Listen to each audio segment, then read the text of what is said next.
बहु वर्ष तलर कथा। काशीर जड़े युवक थिले जहांक नाम थिला माधव। माधव देखिबाकू जेमती सुंदर थिले, शास्त्र विद्यारे सेतिकी निपुण थिले।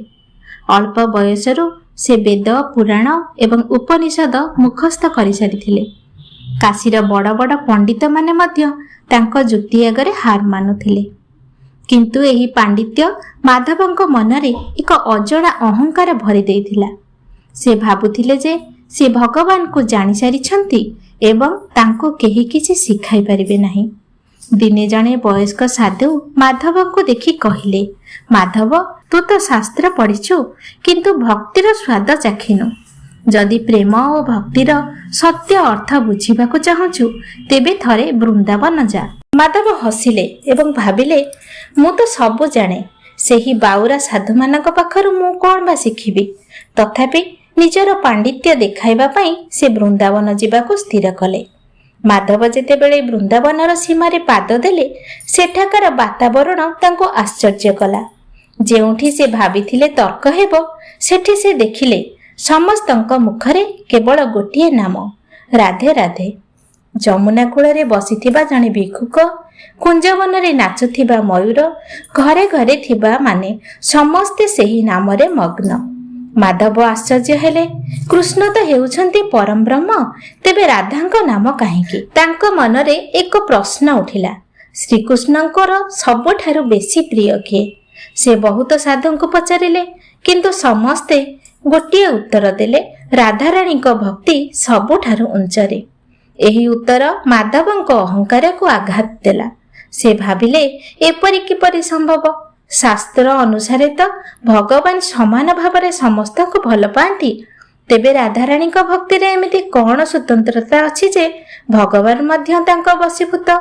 एही प्रश्नर उत्तर खोजिबा पाई से जणे सीधा संतंक कुटीर रे पहुंचिले। सेही संत जनक अति सरल थिले, किंतु तांको आखिरे एक अलौकिक तेज थिला। माधव सेठाको जाई निजर परिचय देले एवं गर्वर सह निजर प्रश्न रखिले। संत जनक मृदु हसी कहिले, माधव तुमे एठाको प्रश्न नहीं आसीच सथ, किंतु तुमर ज्ञानर पात्रटी पूरा भर्ती होई रहिछि। जेउ पात्र पूर्वरु भर्ती होई थाए सेथिरे कोन नुआ जिनिस रखा जाई पारे? जदि राधा तत्व बुझिबाकू चाहुच तेबे प्रथमे निजको शून्य करिबाकू सिख। माधव चुप रहिले। संत कहिबाकू लागिले, राधाराणी प्रेम साधारण नुहे, से हेउछि निष्काम भक्ति। से केवे मध्य श्रीकृष्ण ठारू किछि चाहि नथिले, ना धन ना सम्मान ना कोनोसी लाभ। से केवल कहुथिले, मोर सब किछि तुमे, मोर निजर बोली किछि नाही। माधव जुक्ति कले, किंतु स्वामीजी शास्त्र कहे भक्ति रे मुक्ति मिले, जदि किछि लाभ नाही तेबे एते कठिन समर्पण काहेकि? संता कहिले, एठी तो तुमे भूल करुछ माधव। जेउठी लाभर आशा रखा जाए सेठारे व्यापार थाए, भक्ति न थाए। राधाराणी भक्तिर प्रथम रहस्य हेउछि संपूर्ण आत्मसमर्पण। से केबे किछि चाहि नथिले, ना धन ना सम्मान ना स्वर्ग। से केवल कहुथिले, मोर सब किछि तुमे। एहा भक्ति नुहे, एहा संपूर्ण समर्पण। एही परि समर्पण दुनिया रे दुर्लभ। से दिन राति रे माधव को आउ निद हेला नाही। गोटिए राति जहा सब किछि बदलाई देला। से भाबुथिले, मु एते वर्ष सिना पढ़िली किंतु भाव को बुझिली नाही। धीरे धीरे तांको अहंकार गळिबाकू लागिला। तांको आखिरु लुह झरिला। प्रथम थर पई तांको हृदय नम्र होईगला। परदिन सखाळे से जमुना कूଳରେ बसिले।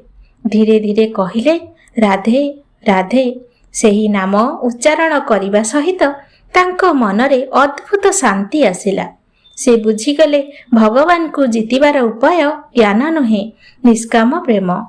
तेबे दर्शक बंधु, अहंकार आमको सत्यरु दूर रे रखे। भक्ति माने किछि मागिबा नुहे, सत्य प्रेम हेउछि संपूर्ण समर्पण। दर्शक बंधु, शेषरे आपनको मोर एक प्रश्न, आपनक भक्ति लाभ पाई ना प्रेम पाई?